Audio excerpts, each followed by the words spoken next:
check if it's gonna print something. So best thing to do is to take a piece of paper. This is thicker paper, just to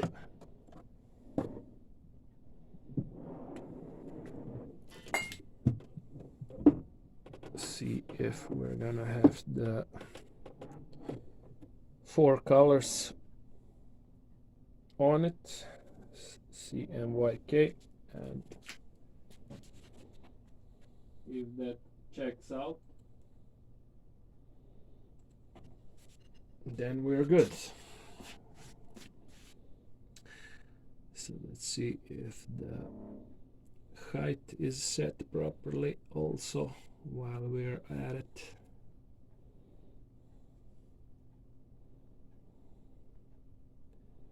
Alright, so we need to wait a bit for printer to receive the document in the memory.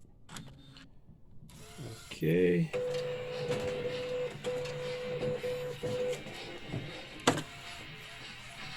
So yeah, we have to raise the printer a bit. We will actually gonna have to readjust the table height a bit because it did scratch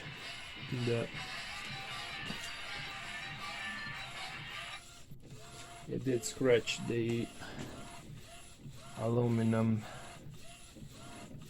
over there on this left side, so we will gonna have to readjust the table height. I think that, from what I can tell right now, I think that the left side of the table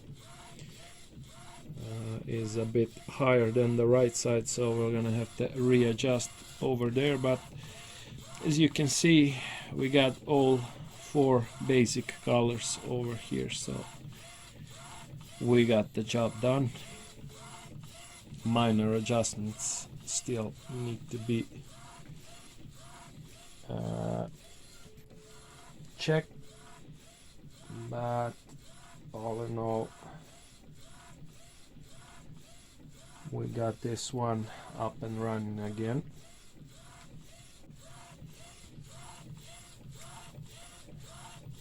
This is 70%, I think, and as you can see, pretty good, pretty sharp. Even it's sharp even if the table is not 100% adjusted for the height, but very good nevertheless. So let's just see if everything's gonna finish right.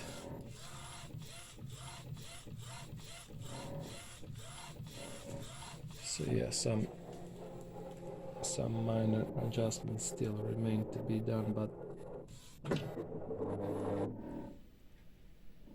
not a problem. So yeah, before we finish this, we've noticed some minor problem here in the print of the black. As you can see on the ends of the test, there's some lines that are extra over here. That's because probably the head, because it's a used head that we placed in the printer, probably it stands for a longer time, so maybe a couple of nozzles are not firing straight down to the paper, but more on the left or the right side. So we're gonna try to do a quick fix of that, and we're gonna see what happens.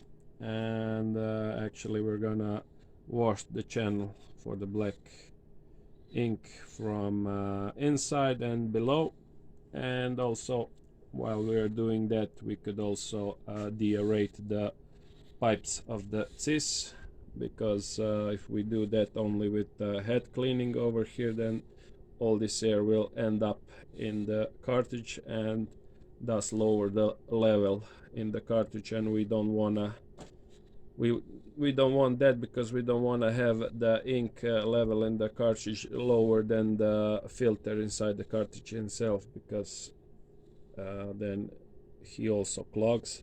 So that's a couple of things we should be doing before we end with this one. So quick fix for this, I think it will be okay just to clean it a bit and it will be all good. So how do we do that? We wanna call the head to the ink cartridge replacement position. So that's what we're gonna do. And we're gonna cut the power off so we can still move the head, and even unplug it from the wall, just to be sure. So now we're gonna lift this up, take a bit of an alcohol. I don't need much, I just need a little, and we should place something below the head, because we wanna have, usually it's some kind of a small tub, but I don't have anything at the hand at the moment, so this will be good because it's not much of a volume that is gonna spray below. So this is how you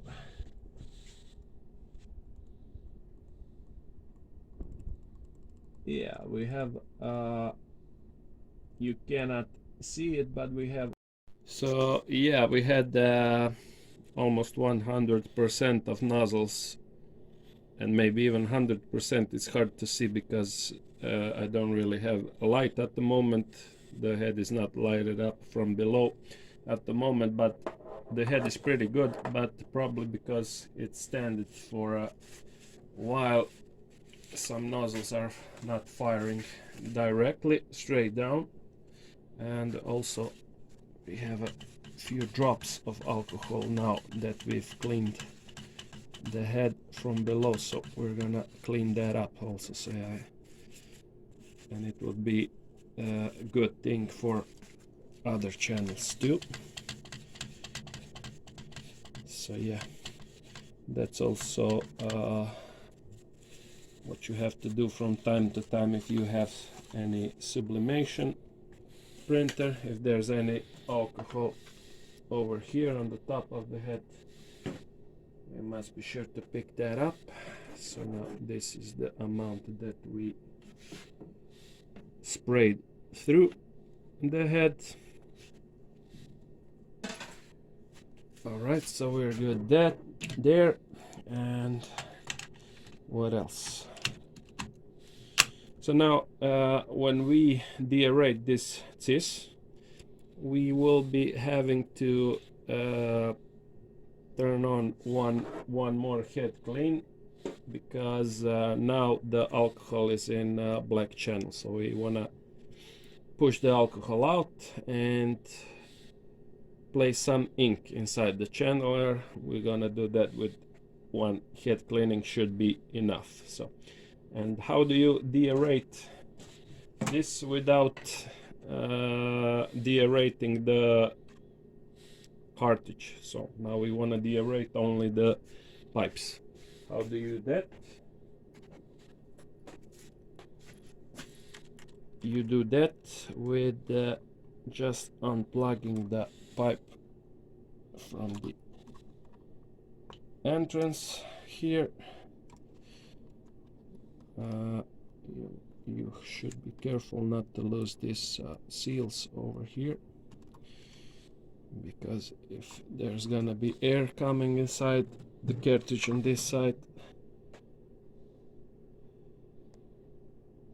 So somewhat maybe better thing to do is to deaerate the pipes that are already partially filled. Maybe it's better to do it this way, because if while I'm waiting to deaerate to push the air over here, the other air in the other pipes is going to the cartridges, so we don't really want much air. So let's see, let's do it like this. The first ink that reaches the end of the pipe, and that would be yellow, would be first to be reconnected. So how do you regulate how much the ink would go into the pipe? You have to lift with another hand the outside tanks over there. So if I wanna stop the ink flowing to the pipe, I will put the outside tanks a bit lower. If I wanna push some more air, I will lift it up like this. Okay, so we are good over here. That's for the yellow. While we wait for the head clean to begin and initialization to end, we could also place this part on its position. It's actually only a part for this panel over here, because there's some crack between the panel and the carrier over here, which we wanna be sealing like this, because we don't wanna have any dust going to the encoder, because if round encoder reaches beneath this panel over here, we don't want any dust over there, because if the encoder gets dusty, we won't be having either we won't be having prints at all, or we won't be having good prints. Or even sometime if the round encoder is dusted, the initialization is not done right and the printer shows errors, so we don't want that. I'm gonna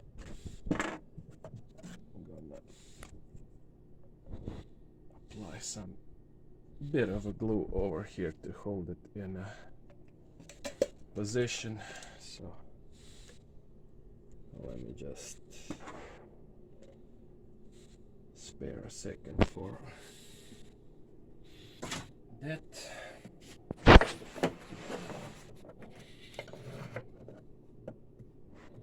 Okay, this should be good. Let's just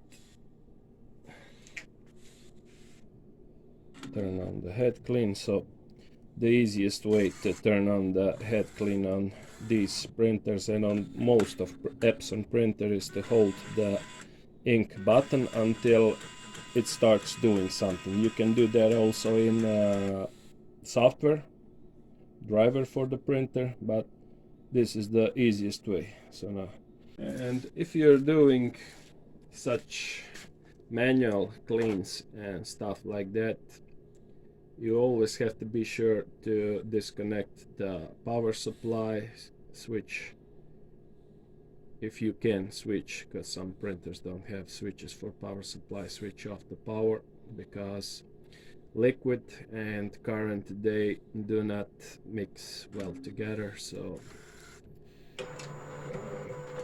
you have to absolutely be sure that you did that before doing anything else.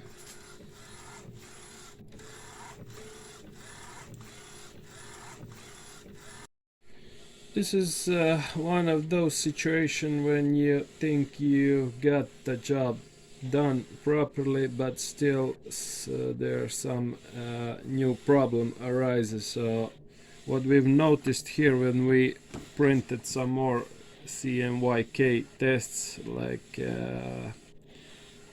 here on the black. This should be black, but as you can see, black like this, but as you can see, it's somewhat of brownish, and it does appear a bit better when you printing on. Each new test appears to be a bit better, but that's not what we want. We want this black, and that would imply that there's no, or not enough, there is a bit of pressure, because we've seen that the ink is moving through the pipes, but not enough pressure to push the or suck the ink through the head, so we can have this kind of black. And also there seemed sketchy when the pipes were filling up, because they were filling pretty much slow, and that's not usually how the tubes are filled. And as you can see, even now, after 3 head cleans with the old pump, still some of the pipes remained not completely filled, so we got this new pump installed inside. As you can see, the capping is fully clean, and now we're gonna try to test if anything's gonna be better. It should be better, and if now this new pump, if it works as it should be working, we would be seeing the cyan pipe is not completely filled. We will see that the cyan is going all the way from here to the cartridges, and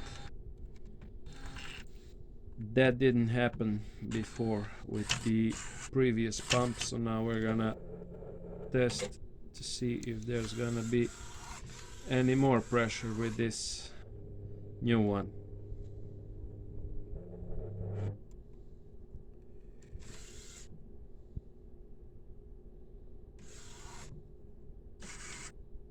Alright, so the printer is automatically going to the head clean. So if there's gonna be any pressure, and there is,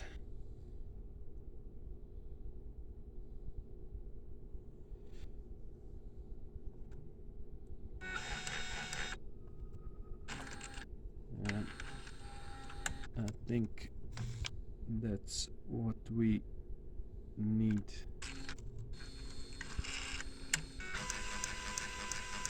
Since it's a completely new pump, maybe we should be turning on at least 2 head cleans to fill the drum of the pipe with the ink. But as you can see, the ink is still traveling.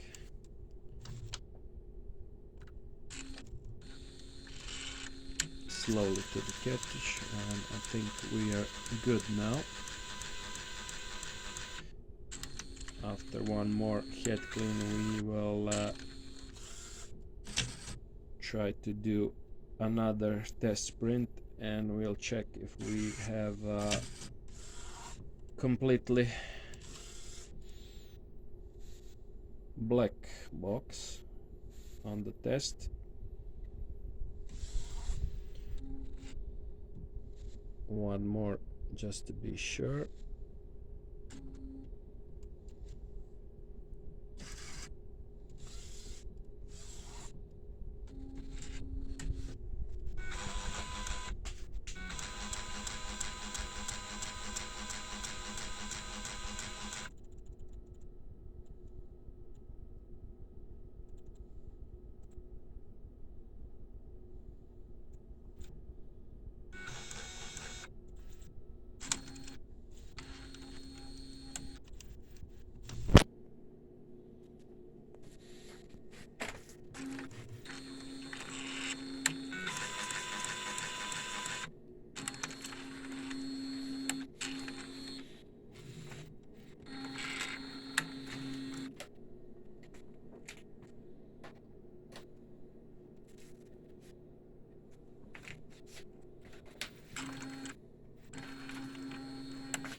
Yeah, the tubes are completely filled.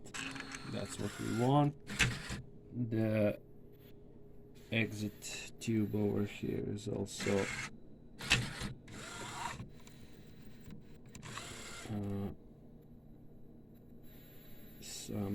having some ink inside.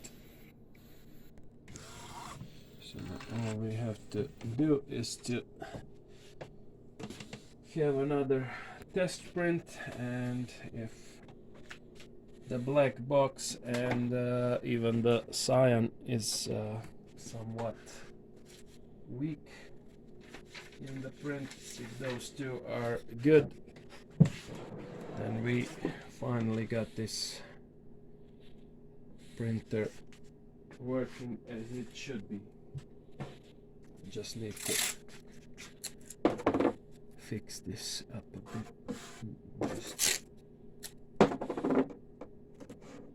Alright, so we're good there. Let's see. I think the height is okay.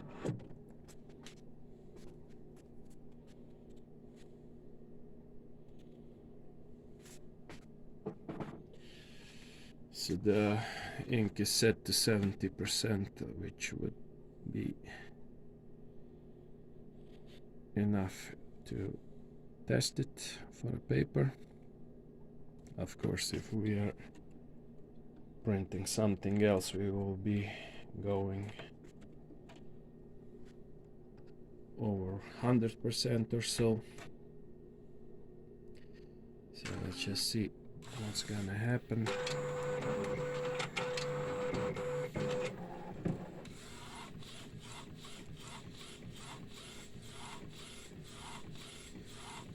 And yeah, I think we're good there. So now we have this print, this first print, which was the print with ink that has already been inside the head. And after we cleaned the black channel because of these side stripes over there, we've removed the side stripes, but still we were unable to suck some ink with the pump inside the head to push out the alcohol. So we got this brownish stuff over here, and this is actually again what we want. And finally we're good with the printer. So we can say that